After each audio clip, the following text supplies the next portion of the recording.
No, we're not really, are we? We are. Stop it.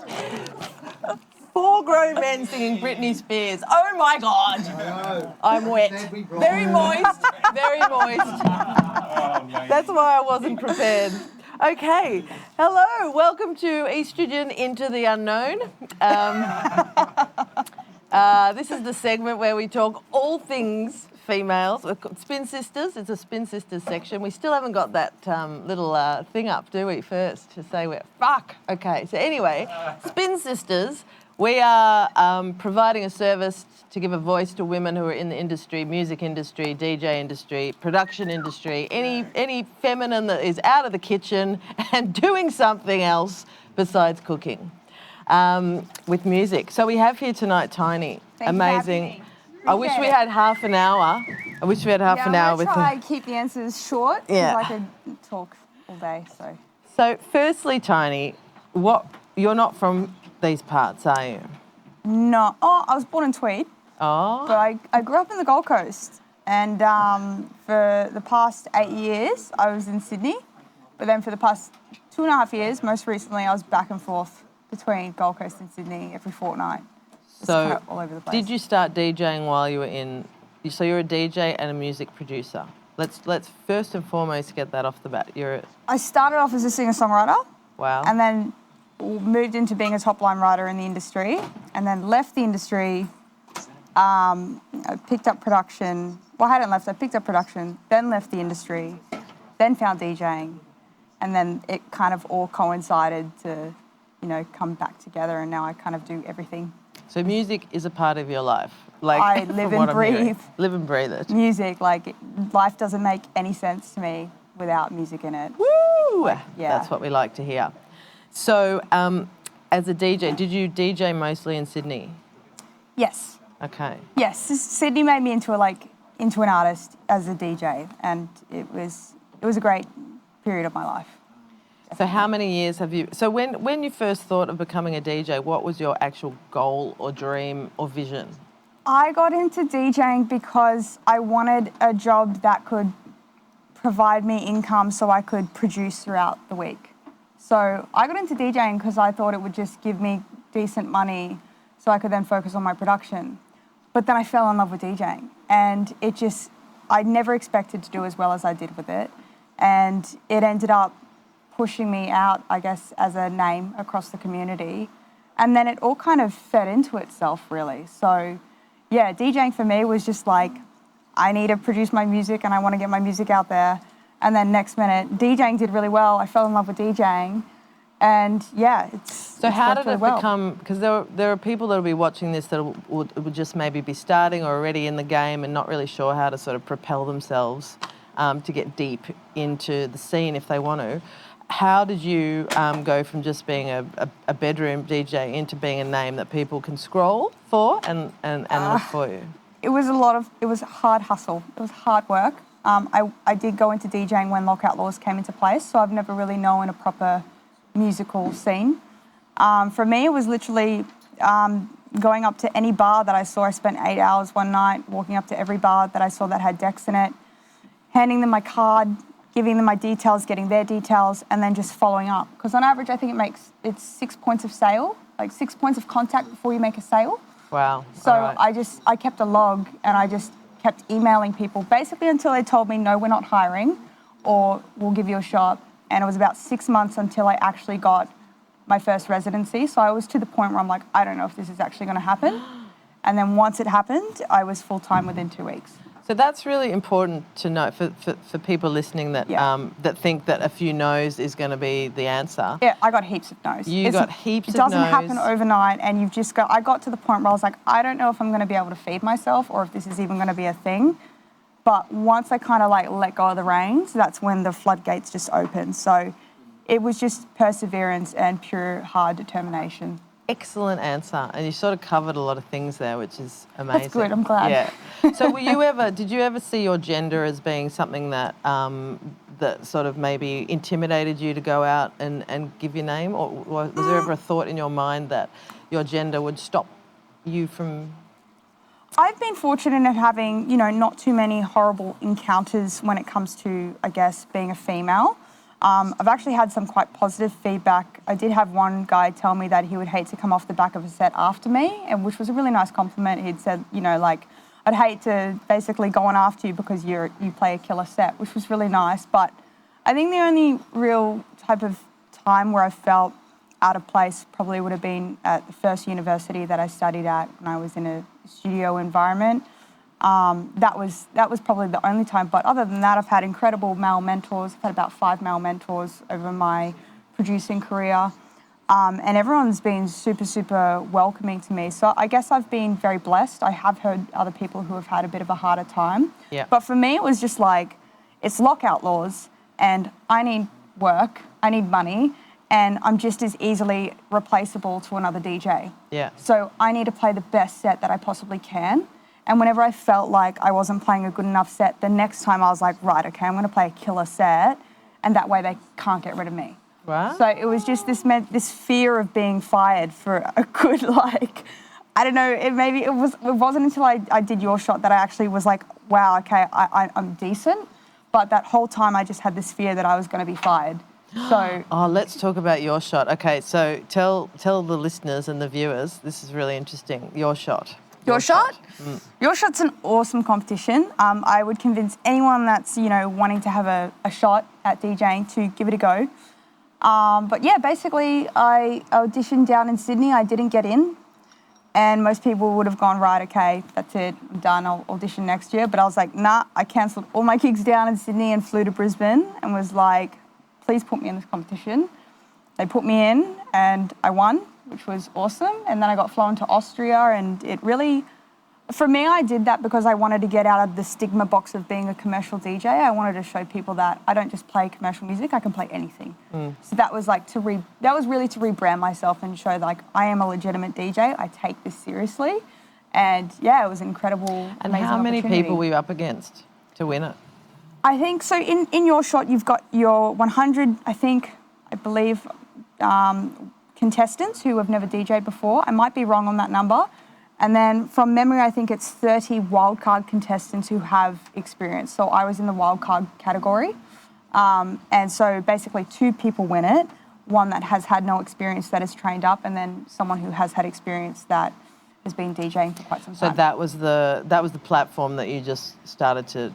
Well, yeah, it was a platform for me to really get, I guess, recognised for what I always felt on the inside like I was worth as a DJ. But I mean, the hustle that I had was like preceding, 4 years earlier. So I'd kind of hit that burnout point once I won Your Shot, and then I was like, okay, I got to keep going, because the gig rate I was playing was like equivalent to what Avicii was doing on a normal standard local scale. So explain that a bit. So I was gigging. My gigs would be like 6 to 8 gigs over a weekend, every week. Right. So 2-hour sets, 3-hour sets, what? Sometimes 6-hour sets. Sometimes I was doing like Tuesdays, Thursdays, Fridays, Saturdays, Sundays. And then I would like sleep an hour, and then I'd wake up and I'd go do F45, like not to work out, but to DJ again. And then I'd pass out, and then I'd get to like the end of the week, and I didn't see sunlight. I got pretty depressed. I didn't talk to very many people. I didn't get paid much. It was like jack all money. Apprenticeship. Pretty much. But like I look back now and I was like, it wasn't hard work because I enjoyed the process so much. But I see that's why I excelled so well. And that's why whenever there's been a challenge, I've just been like, it's not a challenge. It's just something that I really want to do. And so I'm going to do whatever it takes to get there. Fantastic. Who are some of your female mentor DJs that you sort of look up to and go, I'd love to be like that? Just name drop. Definitely Alice in Wonderland has been the person that she's been the permission slip for me, because she used to work out of the same studio as me back in the day at 301 in Sydney before she released her first album. So when I saw her play at Coachella, that was a real eye-opener for me, because I just was kind of standing there seeing her play, and I had this epiphany. I was like, if she's up on that stage and we sat in the same studio chair 5 years earlier, there's no reason why I can't do that too. Yeah. And so I turned to my friends and I'm like, I'm going to play here. Like, this is going to be a thing. It was that, like, she gave me the permission to be like, I can do that. Because she was the only person that I really knew of that was writing, producing, singing, and putting her music out there and doing it live, like singing live as a DJ on a mass wide scale. Like people are producing and they get other people to feature on it.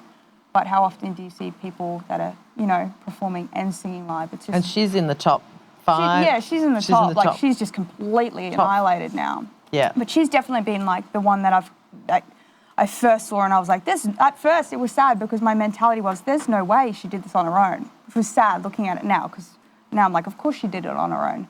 But back then I was just like, how is that even possible for someone to do that? And she's done it. So it's very doable. It's very possible. And best gig, worst gig? What's, you know, you've obviously done a lot, so it might be hard to choose. Best gig was definitely Splendour in the Grass. That was Local, the best day of my life for sure. At TP Forest, that was an honour to play there. What year was that? That was last year. Oh. Last year? When we could still go to last year, when we could go to festivals. Last year, it was last year. That was the absolute highlight of my career. That was a 14-year dream. Wow. Worst gig, when I played, I won't say the venue, but it was an awesome venue, one of my favourite residencies. And this is the thing where I thought I did a terrible job, the fear of being fired or not being good enough. I got invited to play this gig and I had a glass thrown at me. And these guys were booing me and were telling me to change the song. And I was mortified. I thought I'd done this horrible job. I went home, I cried. I was like, oh my God, like, I don't think I'm ever going to get this gig again. And then the next day I got an email sent from the licensee saying that was the best gig they'd ever heard. And they wanted me to come back. So that in that mindset, I was just like, okay, I'm not going to take what anybody in the audience says from a grain of salt, because people are just like big kids. Especially like some guys, they can just get a bit rowdy, you know, when they've had too much to drink. So I learned that day. I was like, okay, right, I'm not going to listen to what anybody in the audience says. Like, I'm in charge. You can just take what you hear. I'm hired by the venue, not by the crowd. And have you ever had a request for horses by Daryl Braithwaite? Yes. Oh, there we go. Yeah. Actually, by my dad. I told him I can't play it. Maybe at a wedding. I think I did play it at the wedding, actually. So actually, that brings me to a question. What is your style? Because we're going to be hearing TINi play a set at the end of this, or at the end of the whole, you know, thing tonight. But what's your style usually, and what are you going to play tonight? Oh, so usually, if we're talking about when I'm DJing full time down in Sydney, it's like all housey stuff. So like. And why is that? Because you want to? Because that's what people want? Because that's what people wanted. Commercial scene, I think the bassy trap scene is really in Brisbane. And in Sydney, it's all like, you know, your house music, commercial house, jackin' house, techin' house. Many houses. Tech house, lots of houses. And pop and hip hop, R&B, old school. So, but my personal favourite to play is like trap, future bass and hip hop. Yeah. So that's kind of like my style that I really love, and that's also the style that I produce in. So I'm not playing any of my own stuff tonight, just because I don't feel like it's right timing for that yet, but I will be. Great, but that actually brings me to this next thing, beautifully segued. You're here because we chatted about this before. You're a little bit burnt out from the life in Sydney, yeah?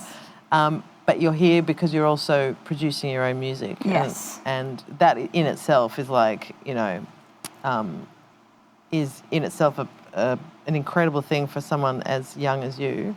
It's a process. It's a process. It's a very long process. It's, you know, I've been trying to be an overnight success for 14 years. Yeah. Good on you for keeping at it. No such thing. There's no such thing. But I think it's really satisfying to look back and to turn around and be like, yeah, I can do it all myself now. Like, that's a really satisfying thing. I'm glad that I've had the journey that I've had. You know. So you're doing an EP? Yeah, I've got 7 EPs lined up, but so I've got 2 years worth of content that I've kind of been sitting on. And I've had a lot of people on my case to release, which I'm very thankful for, because I needed that support. So it's been really refreshing. But yeah, I've got 1 EP underway to release very, very soon. And the single is going to be released around mid-October. It's called On My Mind, and I actually brought in a very, very good friend of mine. Her name's Amela, and we wrote together 12 years ago. She's the reason why I fell in love with collaboration. So it was really nice to kind of go back to my roots after being in the industry and having a bit of a hard time there, and falling out of love with collaborating. Bringing her back in was just like, kind of like going back home.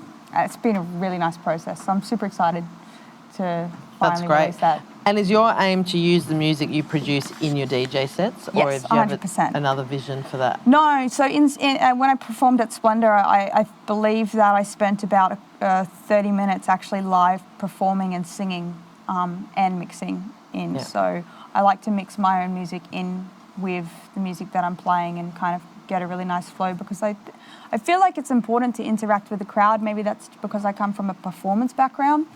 I feel like, you know, DJing's great, but I really want to get out and, like, you know, interact with people. So I love... Do stand-up comedy, TINi? I worked in a comedy theatre and I don't think I'm very good at comedy. Yeah. Neither am I. I think you have to be really smart for it. Yes. Well, we've got a time frame and I think we've sort of hit it. So that's awesome.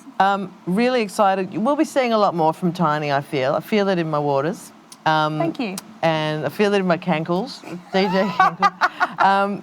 But yeah, it's been an absolute honour and a pleasure. If we had one sort of statement or paragraph or whatever to tell upcomers or just people that are thinking of getting into the industry, women, or who are in the industry, well, you kind of already said it: hard work. And don't take no's for an answer. Yeah, well, Rez actually said a statement which really resonated with me, and she's like, just make your shit so good that people can't ignore you. And that to me really resonated. But I've kind of taken it one step further, where it's like, make your shit so good that people can't even question you. So as females, we do get questions. So it's a matter of just getting to the point where it's so obvious that we can do it, and we do it ourselves. So you just put it out on the table and you show people, yeah, I do this. And, you know, if anyone questions you about it, you're like, proof is in the pudding. Just have a look. So yeah, don't listen to other people. Go with your gut, and just like, if that's your love and passion and that's what life means to you, then do it. And just get rid of all the external voices and go focus on your own stuff. Do what feels good with your music, and then when you're ready, put it out there. We can't go anywhere from that. That's a wrap. A wrap. Thank you. Thank you. Peace out. Oh, nice work.